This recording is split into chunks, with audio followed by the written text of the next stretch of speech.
जय श्री कृष्णा, श्री राधे राधे। भगवत चर्चा में आपका हार्दिक स्वागत है। देखिए, ठाकुर जी के उत्सव चल रहे थे, तो उस चक्कर में भगवत चर्चा में किसी भक्त की चर्चा नहीं हो पाई, उनका चरित्र श्रवण न कर पाए। आज भगवत चर्चा में हम एक ऐसे भक्त का चरित्र श्रवण करेंगे जिसको सहज में ही ठाकुर प्राप्त हुई, पर उसकी निष्ठा, उसका प्रेम, उसका विश्वास, उसकी श्रद्धा, ये सब आप देखेंगे। इतनी अटूट श्रद्धा कि सहज में ठाकुर को आना पड़ा, 7 दिन के अंदर ठाकुर को आना पड़ा। इतनी श्रद्धा, अटूट श्रद्धा। आज हमारे तुम्हारे अंदर श्रद्धा कैसी है? यदि हुआ तो ठीक, नहीं तो हम भगवान बदल दें। देखिए, कहते हैं सदगुरु हों, सदगुरु अच्छे हों, पर राजेश्वरानंद महाराज कहते थे कि श्रद्धा सच्ची हो। सदगुरु तो है ही, पर श्रद्धा भी सच्ची होनी चाहिए। गुरु निष्ठा अटूट होनी चाहिए, गुरु में प्रेम अटूट होना चाहिए, गुरु पर विश्वास अटूट होना चाहिए। ऐसे ही आज एक अनन्य भक्तिमती वैराग्यवती जी का चरित्र श्रवण करेंगे। एक राजा के घर में एक बेटी का जन्म हुआ। बचपन से ही वैराग की बातें करती थी। माता पिता ने देखा, पूजा पाठ करना, धार्मिक बातें करना, वैराग्य की चर्चाएं करना, उसका नाम वैराग्यवती ही पड़ गया। और जैसा नाम होता है, उस नाम के अनुसार लक्षण भी वैसे ही आने लगते हैं। वैराग्यवती जी में वैराग्य के लक्षण आने लगे। भगवत प्रेम करती थी। फूलों को देखती तो फूलों से कहती थी, अरे तुम मुरझावे, कल खिले थे आज मुरझा गए, कल मिट्टी में मिल जाओगे। क्या यही जीवन है? क्या इसीलिए खिले? वृक्षों से कहा करती थी कि तुम पे पत्ता आया, पत्ता टूट गया, मिट्टी में मिल गया, यही तुम्हारा अपनत्व था? क्या यही जीवन है? क्या यही जीवन जीने हम आए हैं? क्या हमारे जीवन जीने का यही लक्ष्य है? इस प्रकार जब वैराग्य की बातें करती तो राजा रानी को लगा कि बेटी तो वैरागन हो जाएगी। वैराग्यवती ने कहा, पिताजी देखिए, ये जीवन हमें संसारी भोगों के लिए नहीं मिला है।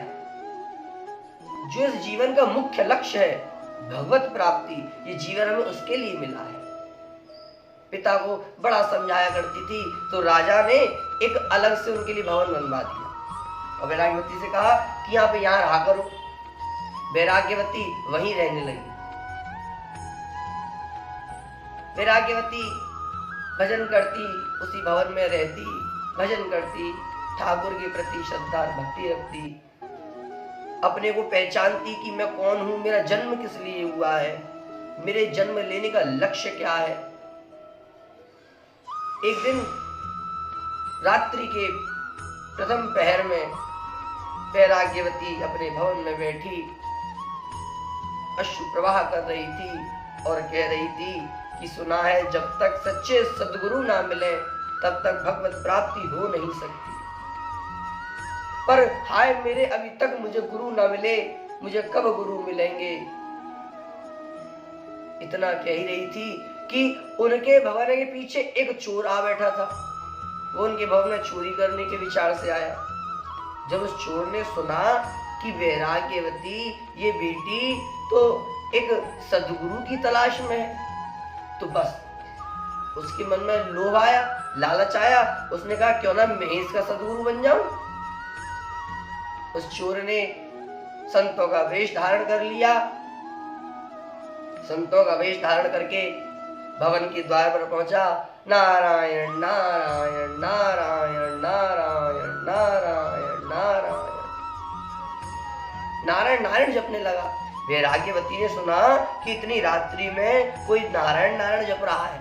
वैराग्यवती भागे भागे बाहर आई। उसने देखा कि अरे कोई संत खड़े हैं, कोई साधु खड़ा है।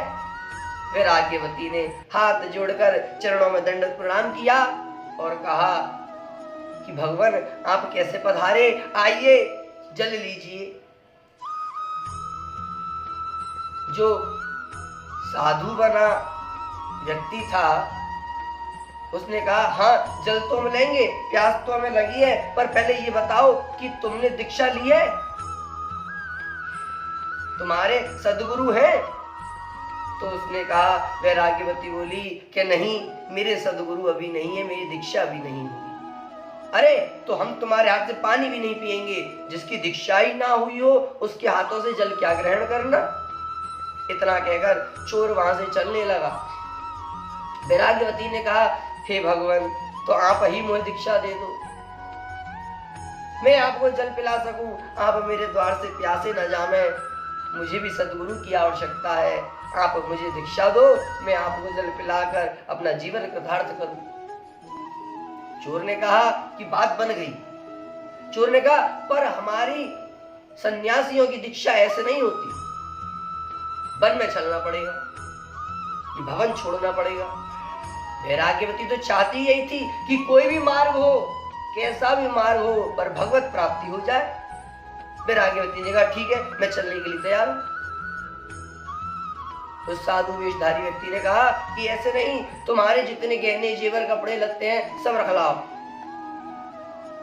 वैराग्यवती को भक्ति के आगे, भगवत प्राप्ति के आगे कुछ नहीं दिखा।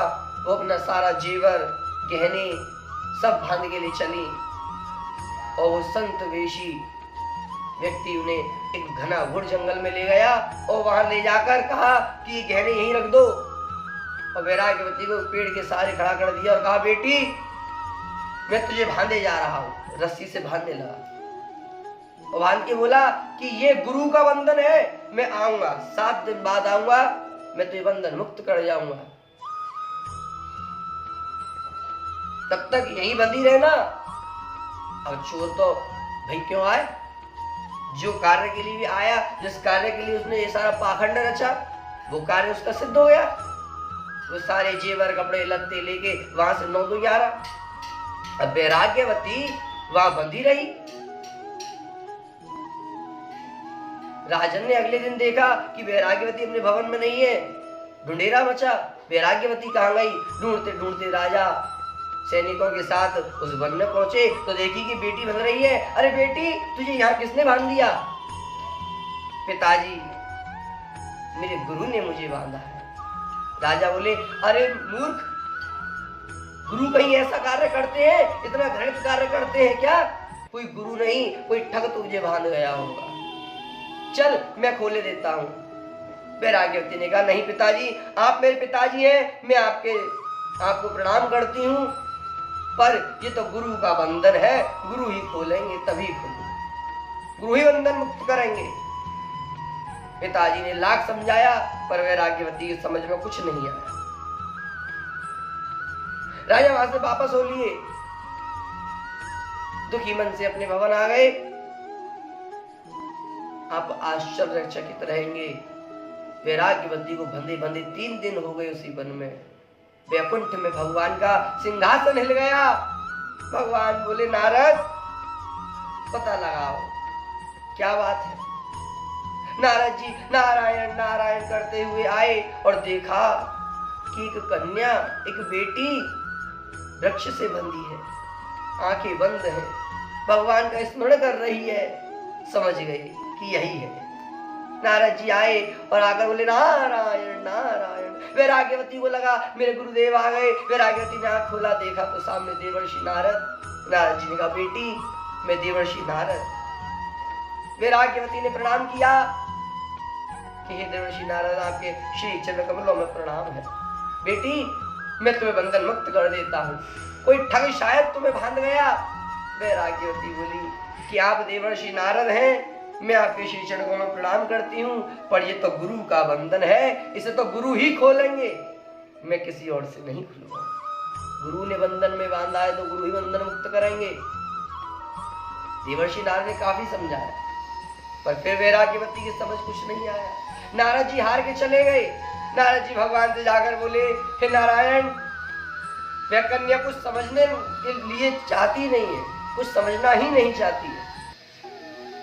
भगवान स्वयं पधारे, भगवान स्वयं उनके सन्मुख आए और बोले कि वैराग्यवती आंखें खोल, मैं नारायण तेरे सन्मुख खड़ा हूं।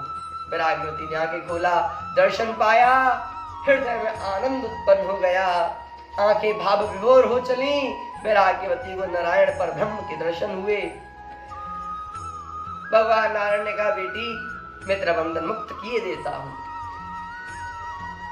क्योंकि सब मुझे ही पाने के लिए तपस्या कर रहे हैं, सब मुझे ही पाने के लिए भजन कर रहे हैं, जो भी कर रहे हैं सब मुझे ही पाने के लिए कर रहे हैं। मैं तुझे बंधन मुक्त किए देता हूं। वैराग्यवती बोली, आप नारायण हैं, आपके श्री चरणों में कोटि कोटि नमन है, पर प्रभु ये तो गुरु का बंधन है, गुरु ही बंधन मुक्त करेंगे। भगवान बोले, बेटी वो कोई गुरु नहीं, कोई धूर्त तो होगा जो तेरे साथ ये कर्म कर गया, गुरु ऐसा कभी नहीं करते। भगवान अब चाहे कुछ कहो, मेरे तो गुरु ही है। देखो मेरे गुरु मुझे या बंधन में न बांधते तो आप मुझे सहज कहां प्राप्त होते। मेरे सदगुरु ने मुझे बांधा और मुझे आपके दर्शन हो गए। भगवान मुस्कुराए, भगवान बोले, वाह वैराग्यवती तेरी गुरु निष्ठा। नारद जी से कहा, जाओ इसके गुरु को ढूंढ के लाओ। नारद जी बोले, प्रभु अब कहां ढूंढे गुरु को, ऐसे गुरु कहां मिले। भगवान बोले, देखो कहीं चोरी की तैयारी कर रहे होंगे। नारद जी देखने गए, देखा तो वो चोरी की ही तैयारी कर रहे थे। नारद जी पीछे से जाके बोले, नारायण नारायण। चोर सहम गया, उसने कहा, भगवान। नारद जी बोले, मैं देवर्षि नारद, प्रभु अरे अपनी शिष्या को बंधन मुक्त करो गुरुदेव, चलो प्रभु बुला रहे हैं। चोर बोला, मुझे प्रभु बुला रहे हैं कि हाँ, जिस कन्या को अपनी शिष्या को बांधे आए हो उसे बंधन मुक्त करो, प्रभु भी वहीं खड़े हैं। चोर नीची निगाह करके लज्जित होकर प्रभु के, और देखो उस चोर को भी प्रभु के दर्शन हुए। लीला देखिए प्रभु की, इतना प्रेम, इतनी श्रद्धा, इतना विश्वास, गुरु निष्ठा ऐसी हो, वैराग्यवती जैसी हो कि एक चोर को भी प्रभु से मिला दिया। चोर आया, प्रभु के दर्शन किए, चरणों में दंडवत प्रणाम किया। भगवान बोले, हे गुरुदेव अपनी शिष्या को बंधन मुक्त करो। नीचे निगाह करके, आंखों में अश्रु भर के, लज्जित होकर के उस चोर ने वैराग्यवती को बंधन मुक्त किया। और देखिए जब वैराग्यवती बंधन मुक्त हुई तो उन्होंने नारायण के चरणों में पीछे दंडवत किया।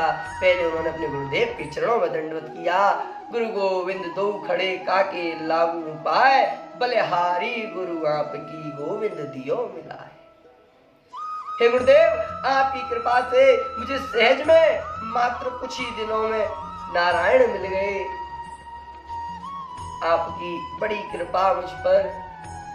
भगवान भी मुस्कुराए कि वाह वैराग्यवती तेरी गुरु निष्ठा, ऐसी गुरु निष्ठा हर व्यक्ति की हो जाए तो सहज में ठाकुर मिल जाए। देखा आपने कि गुरु पर विश्वास करने से, गुरु पर प्रेम करने से, गुरु पर अटूट श्रद्धा रखने से भगवान सहज में प्राप्त हो जाते हैं। ऐसी है गुरु निष्ठा, इसे कहते हैं गुरु निष्ठा, इसे कहते हैं अटूट श्रद्धा। वैराग्यवती चाहती, राजा की बेटी थी, कुछ भी कर सकती, पर नहीं, मेरे गुरु बंधन बांध गए हैं तो वही बंधन मुक्त करेंगे। देखिए सहज में कैसी अनूठी कृपा हुई कि सहज में नारायण मिल गए, गुरु मिल गए। गुरु गुरु होते हैं, सच में बंधन मुक्त करने वाले गुरु ही हैं। बंधन मुक्त करके हरि से मिला दे वही गुरु है, पर अपनी श्रद्धा भी सच्ची होनी चाहिए।